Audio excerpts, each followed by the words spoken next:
Bien, estamos de regreso y me da gusto saludar como cada 8 días a nuestro gran amigo Guillermo Torres Quiroz desde la capital del país, la Ciudad de México. Muy buenas tardes, Guillermo. Muy buenas tardes, saludos, Víctor Marcos, a sus órdenes. Saludos, Guillermo, ¿cómo andas? Pues tenemos una agenda muy nutrida, muy interesante, Guillermo. El caso Chihuahua, Michoacán, frena en la Ciudad de México. El caso incluso más reciente, no sé si lo viste, Jorge Sarmiento reclamándole al presidente de la República por los desplegados de la semana pasada de los 650 intelectuales y científicos con respecto a la libertad de expresión. O sea, tenemos una agenda muy complicada para la presidencia de la República desde la semana pasada. Sí, la verdad es que es un tema preocupante, hay una conexión entre todos estos temas. Estamos viendo, por un lado, en el caso de estas manifestaciones, pues el uso de dos dinámicas. Por un lado, a mis amigos los trato bien, ¿no? El caso Michoacán, que es la coordinadora, el que está parando las vías, el que hace sus desmanes, a ellos los trato bien. Por otro lado, a las feministas, en el caso de la Ciudad de México, hago que hagan destrozos, no pasa nada, pero si yo soy un opositor fuerte, me convierto en producto ahora sí de la represión totalmente. En el caso de Chihuahua, que es sumamente delicado, lo que hemos estado viendo con el tema de la presa, ya el caso de un homicidio vinculado al tema, donde por primera vez vemos que a la Guardia Nacional se le recrimina precisamente este asesinato ahí cerca de Delicias. Podríamos decir con toda certeza que los muertos de López Obrador, como López Obrador, recordarán ustedes que decía los muertos de Calderón y los muertos de Peña, pues los muertos de López Obrador ahí están también presentes, los muertos del COVID, los muertos por el crimen organizado, y sumamos a estos también. Entonces hay una diferencia muy interesante. Recordemos cómo en el caso, por ejemplo, de Frena, Ciudad de México, López Obrador era el campeón de las manifestaciones, de las protestas, cuando era opositor, cómo constantemente iba y de alguna manera recriminaba a la autoridad, y la autoridad, recordemos, desde la época de Salinas con Camacho Solís, cómo se le daba un trato preferente a los famosos, ¿se acuerdan ustedes? Los famosos éxodos de López Obrador, que con esas palabras siempre esa simbología religiosa manejaba ahí. ¿Y qué vemos? Que pues no se les deja pasar al Zócalo que se les tiene ahí, se les encapsuló el pasado fin de semana, y uno puede estar en contra de Frena, pero lo que sí podemos decir es que lo que le hicieron va totalmente en contra de la libertad de expresión. Exacto. Muy bien, muy bien. Todo esto lo estamos viendo, mi estimado Guillermo, en un ambiente donde la Unidad de Inteligencia Financiera está teniendo acciones muy, muy específicas. Estamos viendo que ya hay cuentas congeladas de algunos liderazgos que están actuando de manera social allá en Chihuahua. Pero por otro lado, nos enteramos también hace unos momentos que se liberan también las cuentas que estuvieron congeladas de Kamel Nassif, un empresario que estuvo relacionado también con esos casos del famoso Gober Precioso. Es decir, estamos viendo que una unidad de inteligencia financiera está investigando incluso a personajes que son incómodos a López Obrador. En este caso, a Ricardo Anaya. También se menciona que el panista estaría siendo perseguido por esta unidad. Por desgracia, lo que estamos viendo con la unidad de investigación financiera es que está utilizándose para temas políticos y no para los temas que realmente debe de hacer, que es investigar lavado de dinero y otro tipo de dudosa procedencia del recurso de algunas personas. Es terrible lo que pasa con en el caso de los agricultores en Chihuahua, los liderazgos que se les han congelado las cuentas. Y efectivamente, el día de ayer se dio a conocer que Ricardo Anaya salía con bombo y platillo, regresaba a la vida pública en un mensaje en el que exponía sus motivos. Hay que recordar que Anaya pues, fue candidato presidencial en el 2018 y que queramos o no, pues pues es un reconocimiento por parte de la población. Igual no puede uno coincidir mucho con él, pero lo increíble es cómo el titular de la Unidad de Investigación Financiera, Santiago Nieto, rápidamente sale a decir que está siendo investigado por el caso Obredech, que es de los que están siendo investigados por todo este escándalo de Lozoya, y nos recuerda a la utilización del sistema político para reprimir a tus enemigos, que es lo que hace la UIF. Y claro que es totalmente político, porque recordemos que Santiago Nieto pues también tiene aspiraciones a gobernador en Querétaro, que es un actor que se convirtió de ser un titular de la FEPAD en la época de Peña Nieto a convertirse ahora pues en un policía, perdón la expresión, en el policía rabioso de la administración de López Obrador, y se ha convertido en una figura útil.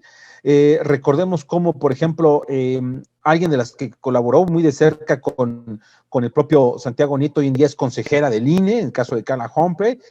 Si vemos cómo sí se está utilizando con juegos políticos, cómo se le quiso dar más dientes a la UIF, y prácticamente se ha convertido en un estilo de Gestapo de nuestros tiempos aquí en nuestro país. Es decir, suena muy radical, pero es cierto, siempre que hay algún acontecimiento, algún opositor contra el presidente, o contra la Cuarta Transformación, o contra la administración, rápidamente tiene que salir la UIF y decir, esto está pasando. Y obviamente se ha convertido en un aparato importante para el presidente, porque hay que decirlo, rumbo al proceso del 2021, las únicas cosas que puedes presumir es que estás metiendo a la cárcel o que estás investigando a personajes vinculados a la corrupción. Nada más para ilustrar un poco a quienes nos siguen en las redes, mi estimado Guillermo, y tú sí eres más o menos de esa generación, sí entiendes lo que es la Gestapo, ¿verdad? No te digo que la hayas vivido, pero sí la escuchaste en tu juventud. La Gestapo pues aparece en la década de los 40, por allá, en el régimen de Hitler, ¿sí? De la Alemania nazi, para investigar a todos los enemigos del Führer, ¿no? Iba particularmente por los judíos, sí, iba particularmente por aquellos que estaban en contra del régimen nazi, y era una policía 100% política, ¿no? Meterle miedo, meter temor, aterrorizar, inhibir, por eso es famosa la Gestapo. No sé si estamos de acuerdo, Guillermo. ¿Te acuerdas? Totalmente de acuerdo, recordamos en la época de los años 30 con Hitler en esa parte, y que también funcionaban como policía secreta, es decir, había secrecía en su operación. Y aquí, bueno, pues se utiliza efectivamente como propaganda política, ¿no? Sale un opositor a decir algo y rápidamente se está siendo investigado, ¿no? Misteriosamente está siendo investigado, y recordemos que muchos de los casos que se han dado ya en esta administración, algunos no han tenido procedencia. En el caso de la UIF, recuerdo con exactitud cómo, por ejemplo, se quiso embarrar, por ejemplo, a Mart Sagún, a la ex primera dama en el gobierno de Vicente Fox, y al final no hubo nada. Y también al exministro de la Suprema Corte de Justicia, ¿no? Que prácticamente le echaron a la UIF encima para que renunciara, y una vez que renunció, le liberaron sus cuentas también, ¿no? Totalmente. Entonces, sin mayor se utiliza para fines políticos. Para fines políticos. Entonces, esta es una de las partes. Sin embargo, Guillermo, no sé cómo veas, pero hace 14 años, poco más de 14 años, Andrés Manuel López Obrador estaba ocupando, ¿sí?, Paseo de la Reforma y Avenida Juárez. Y hoy que está en el poder, hay una manifestación 14 años después, pero ahora contra Andrés Manuel López Obrador. Sí, la verdad es que es muy simbólico esta protesta, que se ha querido, por cierto, por parte de los opositores a Frena. Se ha querido pues decir que es una manifestación fifí, que es una manifestación que no tiene arraigo. Se ha querido decir muchas cosas, pero recordemos que el desastre que se provocó en su momento con esta manifestación, con el fraude, en contra del supuesto fraude electoral del 2006, cómo efectivamente fue una decisión radical que toma López Obrador en su momento. Y aquí estamos viendo pues otra acción. No hemos visto desde esa época que se tomara una avenida tan importante, y lo interesante es cómo reaccionó. Yo creo que ese es el gran error político de Claudia Sheinbaum y del propio López Obrador, el impedirles el paso, por ejemplo, al Zócalo, el haber puesto estas murallas, el haberles mandado elementos de la Guardia Nacional, más los propios elementos. Bueno, hay que decir que hay una gran contradicción. Claudia Sheinbaum, cuando llega a la jefatura de gobierno, en su toma de posesión dice que desaparecía el cuerpo de granaderos, que era una demanda histórica, y ahora pues tiene que revivirlo para impedir el paso a este movimiento, que sí hay que decirlo, es un movimiento, yo diría, con una narrativa muy radical, que solamente es muy a cortoplacista porque pide la renuncia del presidente para el 1 de diciembre. Hay que reconocer, nos gusta o no, el presidente fue electo pues por 6 años por la población, más de 30 millones de votos. Creo que hay otros mecanismos, pero lo que sí es cierto es que es mucho simbolismo el que en la misma avenida donde hace 14 años estaba protestando López Obrador, hoy en día esté un movimiento contra el presidente, ¿no? Es un poco, podríamos decir, de esas contradicciones de la historia moderna de nuestro ironías país. De la historia. Las ironías totalmente. Bueno, sumamente planeado este golpe visual, mediático y político de esta ciudadanía que libremente hace sus expresiones en contra del presidente López Obrador, y en un ambiente donde Ricardo Anaya está utilizando el escenario político y social adverso al presidente, con muchos frentes que tiene en su contra, sale en un momento estratégico, a 9 meses de las próximas elecciones. Totalmente. A ver, yo creo que en el caso de Ricardo Anaya, supo utilizar muy bien el timing, como se dice, es decir, el tiempo, el momento exacto para salir. Recordemos que por ahí ya hace más o menos como un mes, el periódico Reforma publica una encuesta sobre a quién consideraban como un líder de la oposición, y el mejor rankeado fue Ricardo Anaya. Ricardo Anaya le pasó el efecto del candidato derrotado, que es esconderse después de la derrota. En la parte política, cuando un candidato se queda en un segundo lugar, claro, en esta ocasión muy alejado del primero, pero que al final de cuentas fue un segundo lugar, pues se convierte de forma automática en un líder opositor. Y ya depende de esa persona si quiere explotar o no su imagen, si quiere seguir siendo el campeón de eso, lo sabemos, es López Obrador. 3 campañas electorales, 2 donde perdió, donde estuvo constantemente fungiendo como líder opositor. Creo que la llegada de Ricardo Anaya llega en el momento en el que muchos mexicanos nos preguntamos dónde están los liderazgos. Por eso, de repente, personajes como Gilberto Lozano entusiasman a mucha gente, porque hacen sentir a la gente, a su movimiento, que están haciendo algo. En este caso de Gilberto Lozano, con un lenguaje agresivo y demás, pues va a tener simpatías. Y Anaya, con su reaparición, creo que vuelve a generar simpatías, o gente que dice, bueno, pues hay otro liderazgo aquí.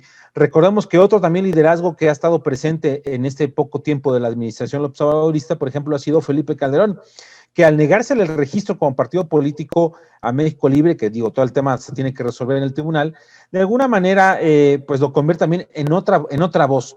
Pero creo que es lo que hace falta en este país, muchas voces dentro de la propia oposición. Y esto voy a lo que decía el propio Víctor hace un momento, lo que dijo Sergio Sarmiento en relación a las declaraciones del presidente, con esta burla que hace de las masacres y al mismo tiempo el desplegado. Recordemos que el derecho de la libertad de expresión, que es un derecho fundamental plasmado en nuestra Constitución en el artículo 6, nos debe dejar esa parte. Creo que el presidente se está equivocando al hacer señalamientos constantes a la oposición, digamos, los del círculo rojo, que no simpatizan exactamente con él. Comete un error, pero creo que también se comete un error el caer en el juego del presidente, y no sé si me doy a entender en esa parte.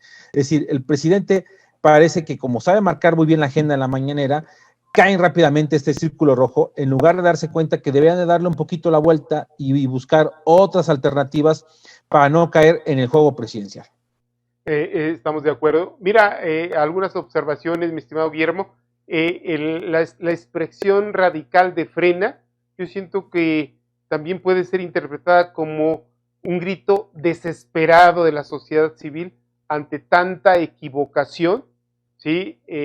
Tanta deficiencia de un gobierno, tantas burlas, tanta ironía de un presidente que no ha funcionado como presidente, sino como líder opositor desde la comodidad de Palacio Nacional.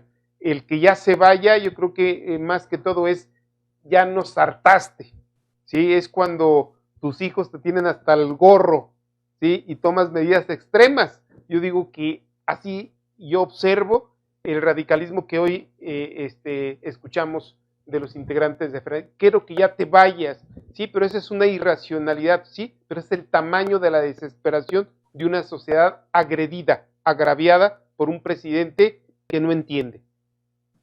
Sí, mira, coincido en esa parte. Es válido estar y reclamar y demás. Creo que todavía no se acaba, no se agotan algunas de las herramientas propias de la democracia participativa. Hoy en día tenemos herramientas como la iniciativa ciudadana o como el propio proceso electoral del 2021. A mí un poco lo que me preocupa en el caso de Frena es por qué Frena, ¿a quién va a pedir Frena que vote sus agremiados? Si uno revisa la historia de Gilberto Lozano ha sido un promotor del voto nulo. No solamente ahorita, siempre ha sido un promotor del voto nulo en el gobierno de Peña, en el gobierno de Calderón, cuando rompe con el gobierno de Fox. Es decir, siempre ha sido un personaje que siempre es muy disruptivo, pero muy a acabar con las instituciones, con los partidos. Y la gran pregunta es, por ejemplo, Frena, ¿qué va a pedir en el 2021? Por eso, de repente, pues sí, su propuesta de que el presidente renuncie, que es legítima, yo no digo que no sea legítima, creo que tiene validez y puede desesperar muchísimo, pero ¿por qué no utilizar otros mecanismos o qué mecanismo va a utilizar si no se funciona el que se le dé el próximo, si no renuncia el presidente el 1 de diciembre? Entonces, creo que son ese tipo de preguntas que se quedan al aire en el caso de Frena. ¿Es legítimo? Claro que sí, pero sus acciones, sus peticiones, creo que tienen que aterrizarse mucho a la lógica política. Estoy de acuerdo y ir a una lucha que tienes al menos un porcentaje alto de seguridad de que la puedes ganar, no que la vas a perder, como así será, indudablemente, ¿no? Bien, pues te agradecemos, Guillermo. Gracias, Guillermo. Tu generosidad. Al contrario, gracias a ustedes por esta entrevista. Y te molestamos la próxima semana. Con gusto. Gracias. Un abrazo a Guillermo Torres. Hasta luego, Marcos Víctor. Desde la Ciudad de México. Bien. ¿Le parece si vamos con una última información, Víctor? Sí. Tenemos por aquí un video, un promocional de cómo fueron las comparecencias del Congreso